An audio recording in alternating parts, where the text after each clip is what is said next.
What you call kindness is, in fact, a programmed system latency designed for your neural hijacking. In the theater of psychological warfare, your inability to integrate your own aggression is not a virtue, it is a structural vulnerability. Winston Churchill did not save the West through cordial diplomacy. He did it through the recruitment of the shadow. If you do not master your own neural architecture, you are merely a biological resource in someone else's strategy. Welcome to the Aura Protocol, where we decode the nervous system regulation of sovereigns. Stop performing. Start operating.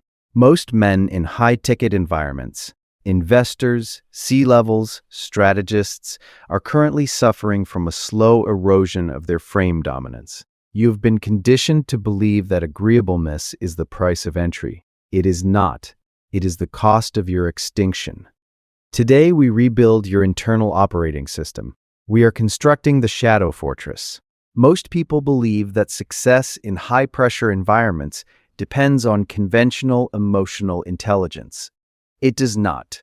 What the market labels as empathy, behavioral neuroscience defines as a boundary vulnerability. When you prioritize group harmony over your own neural architecture, you are allowing a hijacking of your prefrontal cortex by external agendas. You aren't being collaborative, you are suffering from a system latency. While you seek approval, the sovereign seeks control of the psychological substrate. Winston Churchill in 1940 was not a likable man. He was an isolated system. His darkest traits, a stubbornness bordering on delusion and a latent aggressiveness, were the bricks of his shadow fortress. To the common observer, Churchill was a social processing error. To history, he was the only one with enough frame sovereignty to not collapse in the face of the inevitable. You were taught to prune your edges, to hide your aggression, to silence your shadow. This is an error in cognitive resource allocation. Unintegrated aggression does not disappear. It turns into toxic passivity, or worse, a structural vulnerability that your opponents will use to map your limits. In the Aura Protocol, we do not seek to cure the internal monster. We seek its tactical recruitment. Consider your current professional landscape. Every time you soften your delivery to avoid friction, you are signaling to the collective algorithm that your frame is negotiable. A negotiable frame is a conquered frame. Churchill understood that the shadow is not something to be feared, but a reservoir of lethal impulse that must be directed toward objective reality. If you cannot be dangerous, you cannot be a protector. If you cannot be ruthless with your own focus, you cannot be a leader of men. To understand the shadow fortress, you must first unlearn the romantic definition of leadership. Winston Churchill was not a man of balance. He was a man of integrated extremes. What his biographers call the black dog, his cyclic depression and deep isolation, behavioral neuroscience classifies as a state of reactive hyperfocus. Most leaders fail because they try to expel their own darkness. They seek the light of public approval, leaving their backs exposed to attack. Churchill did the opposite. He recruited his depression, his stubbornness, and his aggression as officers of his internal staff. He did not fight his shadow. He inhabited it. The protocol of calculated opacity in the corporate and geopolitical environment of 1940, predictability was a death sentence. Churchill utilized what we call in the Aura Protocol, calculated opacity. He did not allow his allies, let alone his enemies, to map his next neural reaction. By embracing his stubbornness, a trait often punished in modern command structures, he created a barrier of frame sovereignty that no Nazi psychological bombardment could break. When the British cabinet pushed for a negotiated peace, Churchill did not use linear logic. He used the raw weight of his shadow. He imposed a frame of absolute resistance, where any dissent was treated not as an error in judgment, but as a biological character flaw. The neuroscience of dominance through isolation. Churchill's isolation was not a social weakness. It was a strategic allocation of cognitive resources. By retreating to his home at Chartwell during his wilderness years, he was performing a decoupling from social noise. Modern science explains this through nervous system regulation. When you disconnect from the consensus of the herd, your brain stops processing signals for external validation and begins to strengthen the neural pathways of internal conviction. This is pure neural reengineering. He was building a decision-making architecture that did not rely on positive feedback. The lesson for the sovereign: if you need a meeting to validate your decision, you have already lost the sovereignty of your frame. Churchill knew that strategic truth rarely survives a committee.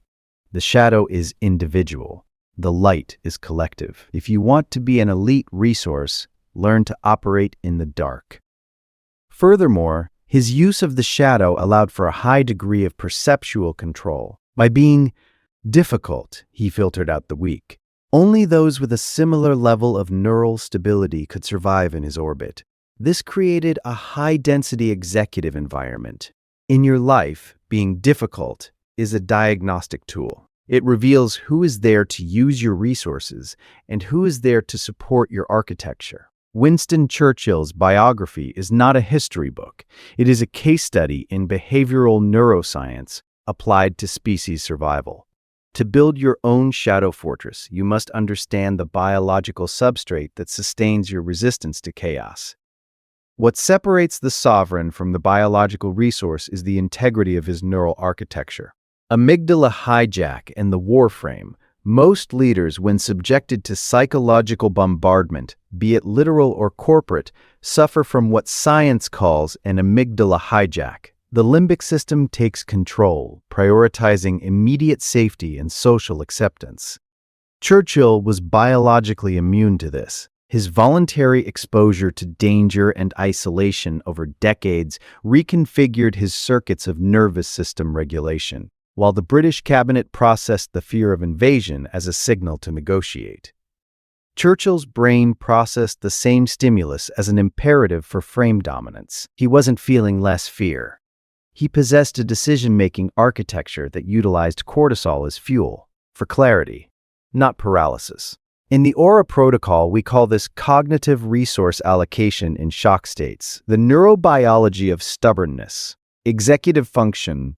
Churchill's stubbornness, often criticized by his generals, was actually a hyperstability of his executive functions.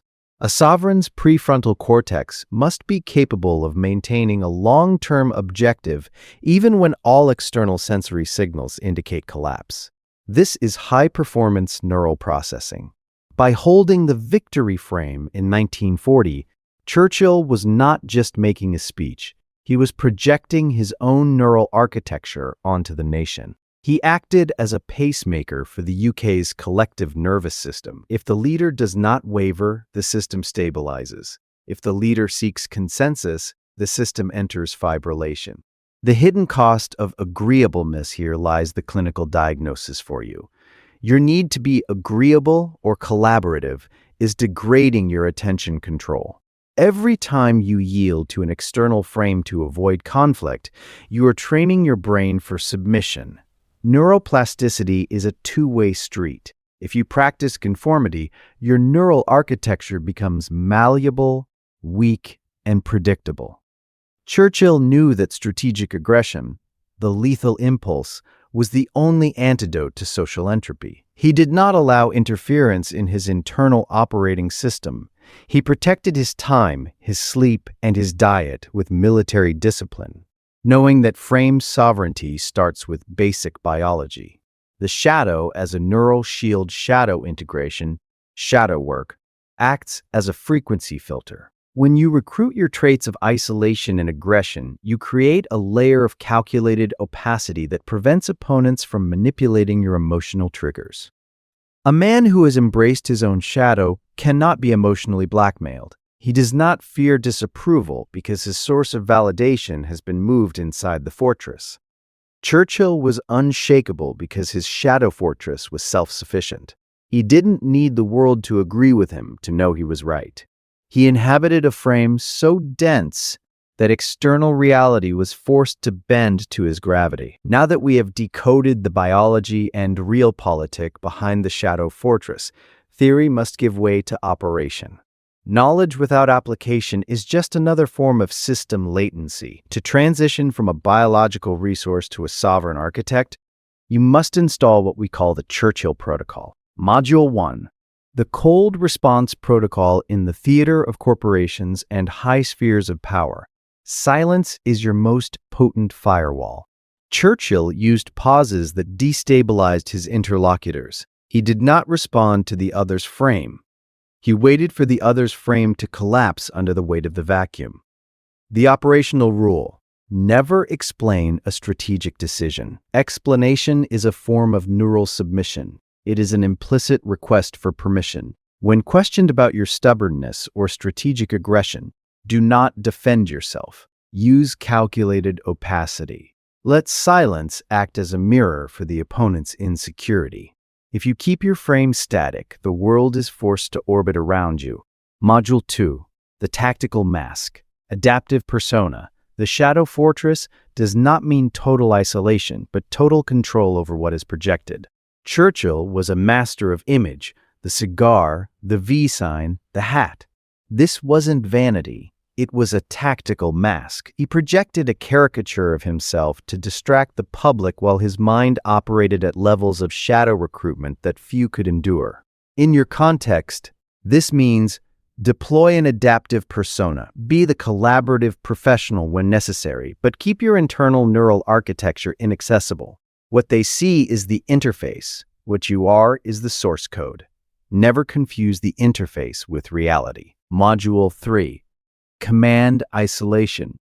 Cognitive resources sovereignty requires periods of withdrawal. Churchill had his fortress at Chartwell. You need a mental bunker. Decision science proves that constant exposure to social noise degrades the quality of your leadership. Reserve blocks of time for neural sovereignty. Disconnect from all external inputs that try to reprogram your values.